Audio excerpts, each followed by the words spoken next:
Sa number 3, mga commercial establishment sa Bacolod City ginpahanumdum nga batunon sa gihapon ng mga PWD IDs samtang nagapatigayon pa sa pag-recall sini. Sa Lunes, magasugod ang DSSD Person with Disability Affairs Office sa pag-issue ng temporary certification kabaylo sa iga-surrender nga PWD ID. Ini kasunod man sa pag-recall ni Mayor Abdi Benitez sa mga PWD ID sa gin-issue sa Bacolod LGU.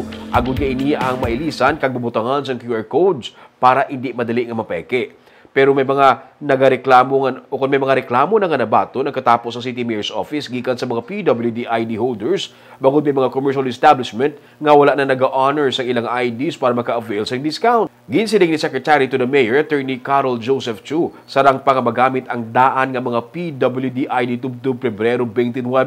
Gani nagapahanumdum sila sa mga commercial establishments nga dapat kilalahon ang mga PWD IDs pati na ang mga na-issue nga mga temporary certificates. Ang DSSD magatala na sang satellite office sa SM City kag Ayala Malls Capital Central. Pwede maka-register online kag magpatigayon man sang DSSD sang house visit para sa mga PWD beneficiaries nga bedridden para sa issuance sa bag-o nga ID cards.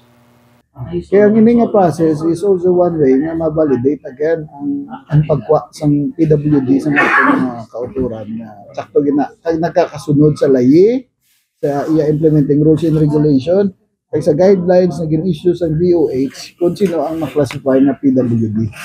Pending sa process of recall, anong reminders no? Especially sa mga commercial establishments natin?